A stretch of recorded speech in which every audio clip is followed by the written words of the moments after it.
A painful lesson that a large majority of first-time investors have to learn is that bull markets make you think you're smarter than you are.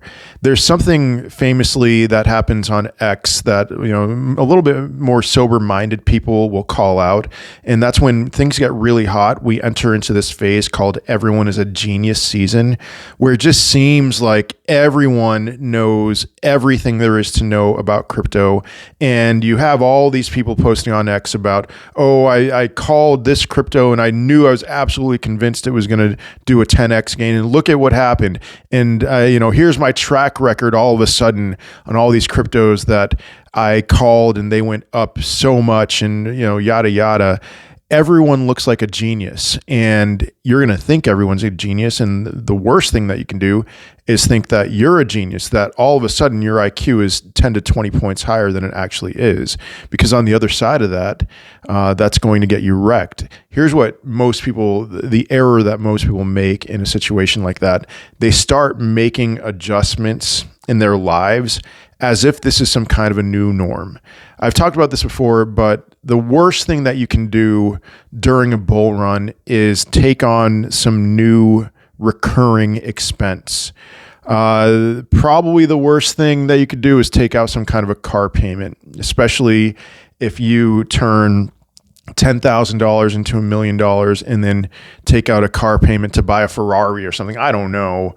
But any kind of new recurring expense on the other side of that, it's going to kill you. Because here's reality. I remember this one cryptocurrency that I bought that did very well. This is a success. Okay, I'm going to share with you a success, and it probably might sound like a failure on my part. So at one point, there was a cryptocurrency I bought in early 2024 that did more than a 100x, and I had 6 figures of that cryptocurrency. And I sold that crypto in small increments, in $5,000 increments before, during, and after its peak. If you look at the timing of my sells, I couldn't have done it really all that much better unless I did a lump sum $1,000, $100,000 sell, which depending on liquidity, which would have turned into much less than $100,000. But instead I did, chunks of $5,000 sells. And like I said, at one point, I had $100,000 of that crypto. And when it comes to my take home, how much I walked away with, it was probably about $50,000. And again, that sounds like a failure, right? I consider that a massive, massive success, because I think, like I said, I probably sold some on the day of its peak. I sold some before, I sold some afterwards, but that number, that 100,000 figure, it's an imaginary number. Until you hit the sell button, it's not real. And like I said, if I sold all of it in one chunk based on liquidity, it would have been much less than $100,000 anyway. And so the difficulty with all of that is, the screenshot your portfolio season. A lot of people in stocks did that in October. I should have taken note because that was the peak for October. But you have this number in front of you, and by all means, it feels real. But what makes it not real? What makes it not real is, quite plainly, it's magic internet money. Yeah, it has a cash valuation, but liquidity isn't anywhere near that cash valuation. But then the other thing is, the thing that makes it not real is that it's not real until it's realized.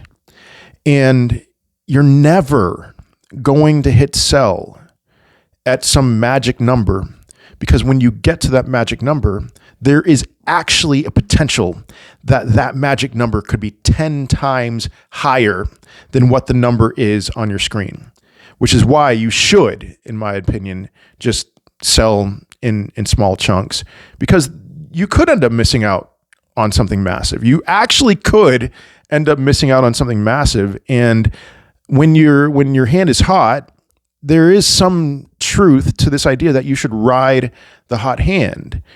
So with all of that in mind, it's just best to have a mindset when you see that high number on your phone or on your computer screen, it's not real. And you should also have a mindset that you're not a genius. You're not any smarter than you were before this bull run. It's just that the things aligned for you to make some gains really quickly. So what do you do as a result of all of this? I mean, here's a practical thing that you do. During time when things get hot, maybe you wake up, you look at yourself in the mirror and you say, I am not as smart as I think I am, because you're not.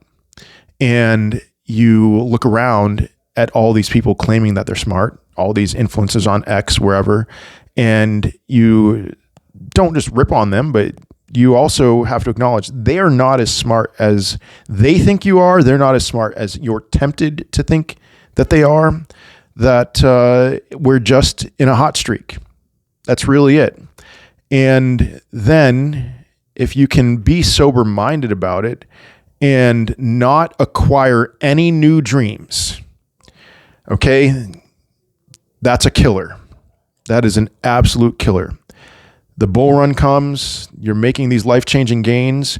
You have your vision of what this could have been before the bull run. You get to that point, and then you acquire a new dream. Well, oh wow, if this continues to go up, then maybe I can buy a house with cash, or I could sell my house and upgrade to a new house, or I hate this saying, but maybe I can make some wife-changing gains. I hate that. Please don't ever say that.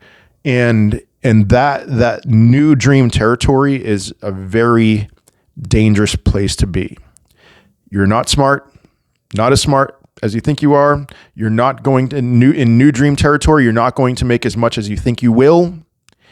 And this party is probably going to be over a lot sooner than you think it is. So be a little bit more sober. And hopefully you won't get sucked in, and you'll do well.